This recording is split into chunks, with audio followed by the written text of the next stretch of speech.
तो फ्रेंड्स, कैसे हैं आप लोग। तो फ्रेंड्स, आज आपका जो क्लास है यह ज्योग्राफी का क्लास होने वाला है, जिसका चैप्टर का नाम है जल संसाधन एवं बहुउद्देश्य परियोजनाएं। इससे पहले मैंने 5 चैप्टर आप लोगों को एमसीक्यू रिलेटेड कंप्लीट करवा दिया है। अगर आप बीपीएससी टीआरई 4 के लिए तैयारी कर रहे हैं तो यह क्लास आप लोगों के लिए बहुत ही इम्पॉर्टेंट होने वाला है फ्रेंड्स। और ये क्लास जो मैं करवाऊँगा, इसके रिलेटेड जितने भी एमसीक्यू प्रश्न बनेंगे विथ एक्सप्लेनेशन के साथ में मैं आपको कंप्लीट करवा दूंगा। और आप यकीन मानिए, इस क्लास अगर आप कर लेते हैं ये क्लास, तो जल संसाधन और बहुउद्देश्य परियोजना से रिलेटेड जितने भी एग्जाम में प्रश्न आपको अगर पूछे जाएंगे तो यह हमारे ही क्लास से आपको देखने को मिलेगा, क्योंकि इस क्लास में मैंने सभी इम्पॉर्टेंट प्रश्न को ही लिया है। इसे आप ध्यान रखिएगा, सभी एनसीईआरटी बेस्ड ही प्रश्न है। और फ्रेंड्स, अगर आप लोगों ने ज्योग्राफी का थ्योरी क्लास नहीं किया है तो मैं आपको बोलूँगा कि ज्योग्राफी का प्लेलिस्ट बना हुआ है, चैप्टर वाइज आप थ्योरी क्लास ज़रूर कर लें। और जब आप थ्योरी क्लास कर लेंगे, अगर वहाँ पे कोई डाउट आपका रहेगा, उसके बाद उसी तरह का same to same chapter wise मैं आप लोगों का एमसीक्यू करवा रहा हूँ। जैसे कि वहाँ पर जो थ्योरी क्लास है उसमें मैंने जल संसाधन और बहुउद्देश्य परियोजना से रिलेटेड थ्योरी क्लास कंप्लीट कराया है, वही चैप्टर का इस आज के क्लास में एमसीक्यू कराऊंगा कि इस चैप्टर में कितने प्रश्न बन सकते हैं आपके एग्जाम के दृष्टिकोण से। तो फ्रेंड्स, वीडियो के अंत तक आप लोग बने रहें। और टीआरई 4 के लिए मैं आपको गारंटी कहता हूँ, सारा सब्जेक्ट आपको कंप्लीट करवा दूंगा और आपका अच्छे ढंग से तैयारी करवाऊंगा, ताकि आपका एग्जाम में एक भी प्रश्न नहीं छूटे। इसे आप ध्यान रखिएगा।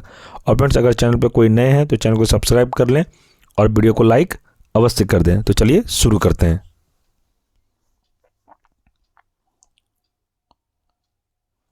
प्रश्न है, सरदार सरोवर परियोजना से लाभान्वित होने वाले राज्य हैं।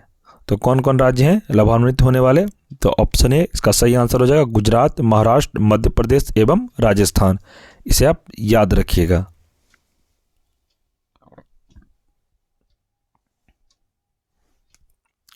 व्याख्या में देखते हैं, यानी कि सॉल्यूशन इसका है कि सरदार सरोवर बांध गुजरात राज्य में नर्मदा नदी पर स्थित है। गुजरात, राजस्थान, महाराष्ट्र एवं मध्य प्रदेश इस परियोजना से लाभान्वित होने वाले प्रमुख राज्य हैं। सिंचाई की दृष्टि से इस परियोजना से सर्वाधिक लाभ गुजरात को 17.92 लाख हेक्टेयर क्षेत्र, जबकि उत्पादित विद्युत का सर्वाधिक लाभ मध्य प्रदेश को 57% होता है। इसे भी आप याद रखिएगा।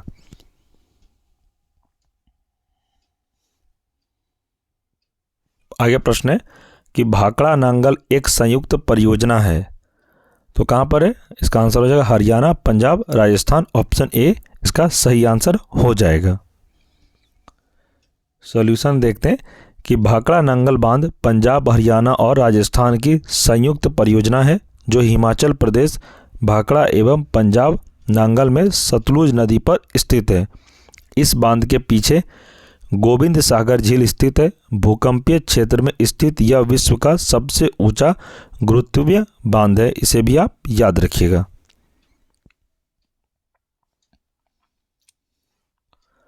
आगे प्रश्न है कि मैथन, बेलपहाड़ी एवं तिलैया बांध किस नदी पर बनाए गए हैं? तो यह बनाया गया है ऑप्शन बी, बराकर पे। मैथन, बेलपहाड़ी और तिलैया बांधों का निर्माण दामोदर नदी की सहायक बराकर नदी पर किया गया है। इन बांधों का निर्माण दामोदर नदी घाटी परियोजना के प्रथम चरण में किया गया है। इसे भी आप याद रखिएगा। आगे प्रश्न है कि कालपोंग जल विद्युत परियोजना अवस्थित है। तो कहां पर अवस्थित है ये? इसका आंसर हो जाएगा ऑप्शन बी, अंडमान एवं निकोबार द्वीप समूह में।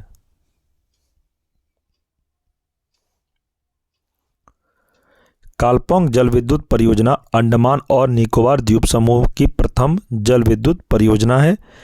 इसका निर्माण कालपोंग नदी पर किया गया है। 5.25 मेगावाट क्षमता की यह परियोजना अंडमान निकोबार द्वीप समूह की एकमात्र जल विद्युत परियोजना है। ध्यान रखिएगा इस प्रश्न को भी। आगे प्रश्न है कि पोंग बांध किस नदी पर बनाया गया है? तो यह बनाया गया व्यास नदी पर। पोंग बांध हिमाचल प्रदेश के दक्षिण पश्चिम भाग में व्यास नदी पर स्थित है। इस बांध द्वारा निर्मित जलाशय को व्यास डैम के नाम से जाना जाता है। इस जलाशय के जल का उपयोग सिंचाई एवं जल विद्युत उत्पादन हेतु किया जाता है। इस बांध द्वारा निर्मित झील महाराणा प्रताप सागर यह एक वन्यजीव अभयारण्य है और आर्द्रभूमि भी है, इसे भी आप ध्यान रखिएगा।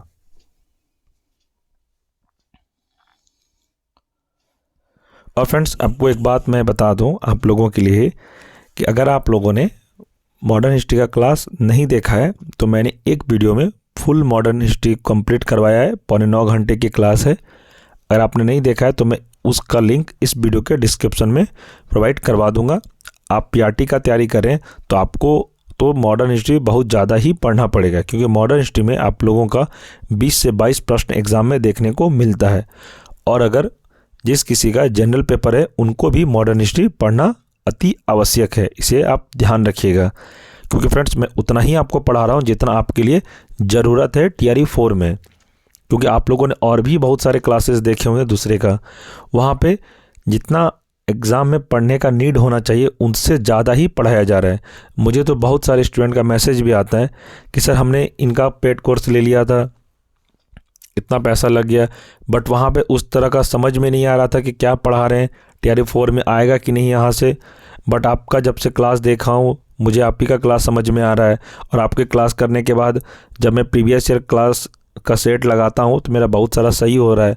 तो इस तरह स्टूडेंट का मुझे फीडबैक आ रहा है। हमारे क्लास कराने वाले जितने भी मैंने क्लास कराया है उनका फीडबैक उन लोगों का बहुत अच्छा ही मुझे मिल रहा है कि सर आपका क्लास से बहुत हमको सीखने को मिला है। आपका फीडबैक ही हमें और क्लासेस कराने का मोटिवेट करता है। फ्रेंड्स, आप लोग को जैसा भी लगे, अगर आपको नहीं भी पसंद आ रहा तो आप वो भी मैसेज करें, आप हमें फीडबैक ज़रूर दें कि आपको क्लास कैसा लग रहा है। नहीं भी अच्छा लग रहा तो फिर भी आप हमें मैसेज करके बताएं क्या आपको अच्छा नहीं लगा, उस जिसको कि मैं आगे सुधार कर सकूं। और फ्रेंड्स, आपको कोई भी डाउट हो आप हमें टेलीग्राम पर भी मैसेज कर सकते हैं, मैं उसका रिप्लाई ज़रूर दूंगा। आप कमेंट सेक्शन में भी अपना सवाल को लिख सकते हैं, मैं कमेंट का भी रिप्लाई आप लोगों को ज़रूर दूंगा। तो चलिए प्रश्न की ओर बढ़ते हैं। प्रश्न है, मीठे पानी की कल्पसर परियोजना अवस्थित है, तो कहाँ अवस्थित है? यह गुजरात में है। कल्पसर परियोजना के अंतर्गत सिंचाई, पीने का पानी एवं औद्योगिक उद्देश्यों की पूर्ति के लिए एक विशाल तटीय जलाशय मीठे पानी का निर्माण करने का प्रावधान है। इस परियोजना के अंतर्गत खंभात की खाड़ी गुजरात के समीप 30 किलोमीटर लंबी एक बांध बनाने की योजना है, जिससे ज्वारीय ऊर्जा उत्पन्न की जाएगी, इसे भी आप याद रखिएगा। आगे, दक्षिण भारत में सिंचाई व्यवस्था का अग्रदूत किसे माना जाता है? यह माना जाता है सर आर्थर कॉटन को। ऑप्शन ए इसका सही आंसर हो जाएगा। सॉल्यूशन में है कि ब्रिटिश जनरल एवं सिंचाई अभियंता सर आर्थर कॉटन को दक्षिण भारत में सिंचाई व्यवस्था का अग्रदूत माना जाता है, क्योंकि उन्होंने दक्षिण भारत में प्रकाशम बैराज, धवलेश्वर बांध और कुर्नूल कुडप्पा नहर का निर्माण करके दक्षिण भारतीय राज्यों की सिंचाई योजना में महत्वपूर्ण योगदान दिया है, इसे आप ध्यान रखिएगा।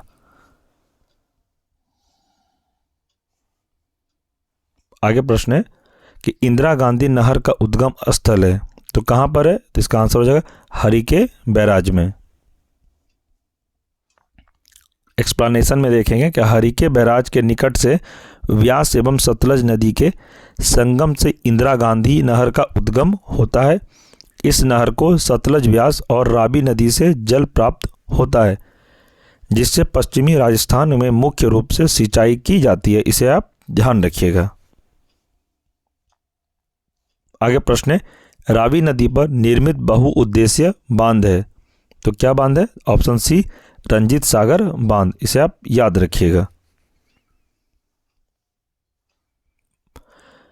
रंजीत सागर बांध पंजाब के पठानकोट जिले में रावी नदी पर स्थित है। इसे थीन बांध के नाम से भी जाना जाता है। एग्जाम में आपको प्रश्न पूछा जाएगा कि रंजीत सागर बांध कहाँ पर स्थित है, आपको बताना है पंजाब के पठानकोट जिले में जो कि रावी नदी पर स्थित है। आपसे नदी भी पूछा जा सकता है, जैसे कि प्रश्न पूछा जाएगा कि रंजीत सागर बांध पंजाब के पठानकोट जिले में किस नदी पर स्थित है, तो आपको बताना है यह रावी नदी पर स्थित है। इसे 3 बांध के नाम से भी जाना जाता है। इस परियोजना से पंजाब, हिमाचल प्रदेश और जम्मू कश्मीर को लाभ होता है।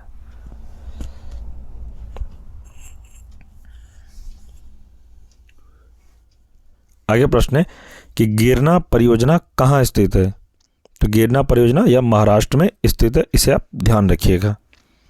गिरना परियोजना सिंचाई तथा जल विद्युत पर आधारित परियोजना है। यह परियोजना महाराष्ट्र राज्य के नासिक जिले में स्थित मालेगांव के समीप गिरना नदी पर स्थित है। याद रखिएगा फ्रेंड्स, ये भी आपके लिए इंपॉर्टेंट हो सकता है, इसे आप VBI नोट डाउन कर सकते हैं। आगे, निम्नलिखित बांधों एवं राज्यों में से कौन सा सुमेलित नहीं है, तो यह है ऑप्शन बी मेट्टूर केरल। मेट्टूर बांध तमिलनाडु राज्य के धर्मपुरी जिले में कावेरी नदी पर स्थित है। इस बांध को स्टेनली जलाशय के नाम से भी जाना जाता है। आगे प्रश्न है, चंबल नदी पर कौन सा बांध निर्मित है, यह है गांधी सागर। नेक्स्ट है, यानी कि इसका एक्सप्लेन देखेंगे। चंबल परियोजना राजस्थान एवं मध्य प्रदेश की संयुक्त उपक्रम है जो चंबल नदी पर स्थित है। इस परियोजना के अंतर्गत 3 चरणों में 3 बांधों क्रमशः गांधी सागर बांध मध्य प्रदेश, राणा प्रताप सागर बांध राजस्थान एवं जवाहर सागर बांध राजस्थान का निर्माण किया है। इसे भी आप याद रखिएगा। आगे, निम्नलिखित बांधों एवं नदियों में से कौन सा सुमेलित नहीं है, इसका आंसर हो जाए option C Nagarjuna Sagar Ganga.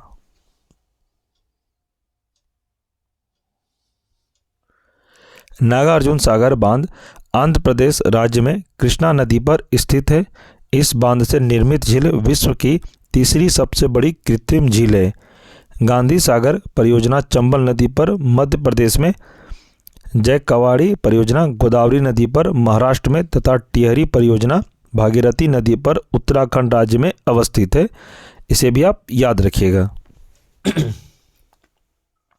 Next है, विश्व का सबसे ऊंचा गुरुत्व बांध कौन सा है, यह हो जाएगा भाखड़ा बांध। इसे आप याद रखिएगा। आगे बढ़ते हैं कि विश्व का सबसे ऊंचा गुरुत्व बांध भारत के पंजाब राज्य में सतलुज नदी पर स्थित भाखड़ा बांध है। इसकी ऊंचाई 216 मीटर व लंबाई 518 मीटर है। इस बांध द्वारा गोविंद सागर जलाशय का निर्माण किया गया। इसे भी आप याद रखिएगा। आगे, हीराकुंड बांध किस नदी पर बनाया गया है, तो यह बनाया गया है महानदी पर इसे बनाया गया। ये भी आपके VBI हो सकता है TRE 4 के लिए। इसे इंपॉर्टेंट प्रश्न के आप लिख सकते हैं इंपॉर्टेंट प्रश्न में कि हीराकुंड बांध किस नदी पर बनाया गया है। आप इसका आंसर है महानदी पर बनाया गया है। हीराकुंड बांध उड़ीसा राज्य में संबलपुर के समीप महानदी पर स्थित है। यह विश्व का सबसे लंबा बांध है। कौन? हीराकुंड बांध। अगर एग्जाम में प्रश्न पूछा जाएगा कि विश्व का सबसे लंबा बांध कौन सा है, तो आपको बताना है कि हीराकुंड बांध विश्व का सबसे लंबा बांध है। इस बांध की कुल लंबाई 25.8 किलोमीटर है। इस बांध से 3 नहरें निकाली गई है। पहला बोरागढ़ नहर, दूसरा शासन नहर एवं संबलपुर नहर। यह परियोजना राउरकेला स्टील प्लांट को विद्युत प्रदान करती है। इसे भी आप ध्यान रखिएगा।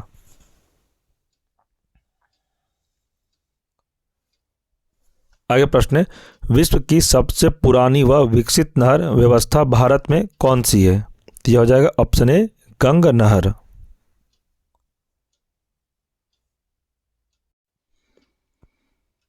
इसका आंसर है गंगा नहर। इसका सॉल्यूशन हम लोग देखेंगे। गंगा नहर पंजाब में फिरोजपुर के समीप सतलुज नदी से निकलती है। यह विश्व की सबसे पुरानी एवं विकसित नहर प्रणालियों में से एक है। इसका निर्माण वर्ष 1927 में बीकानेर के तत्कालीन महाराजा श्री गंग सिंह ने कराया था। इसे भी आप याद रखिएगा। आगे प्रश्न है, बकिंघम नहर स्थित है, तो यह है कोरोमंडल तट पर। यह भी VVI हो सकता है आपके लिए तैयारी 4 के लिए। बकिंघम नहर 420 किलोमीटर लंबी खारे पानी की नेविक्सन नहर है। यह कोरोमंडल तट के समानांतर आंध्र प्रदेश के विजयवाड़ा से तमिलनाडु के विल्लुपुरम जिले तक विस्तृत है। इसे भी आप ध्यान रखिएगा।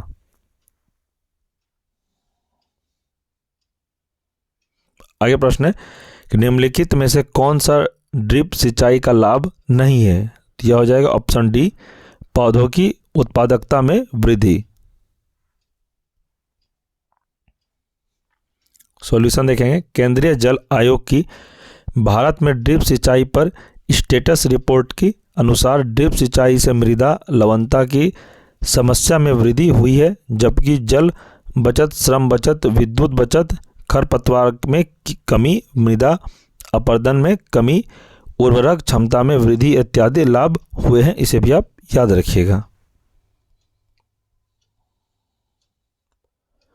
आगे प्रश्न है, निम्नलिखित में से कौन चंबल घाटी योजना से संबंधित नहीं है। तो इसका आंसर हो जाएगा ऑप्शन सी। कौन कौन है आप लोग को मैं दिखा देता हूं। गोविंद सागर हिमाचल प्रदेश संबंधित नदी सतलज नदी है। दूसरा है गोविंद वल्लभ पंत सागर जो कि उत्तर प्रदेश में या रिहंद नदी से संबंधित है।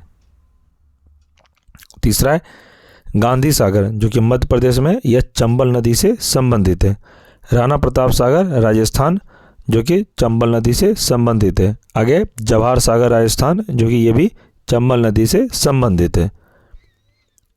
आगे है निम्नलिखित में से कौन सुमेलित नहीं है। यहाँ नहीं पूछ रहा है तो इसका आंसर दिखाएंगे आपको क्या क्या इसका हो रहा है। पहला है शिवसमुद्रम कावेरी नदी जो कि कर्नाटक में। दूसरा है जवाहर सागर चंबल नदी ये राजस्थान में। गांधी सागर चंबल नदी यह मध्य प्रदेश में।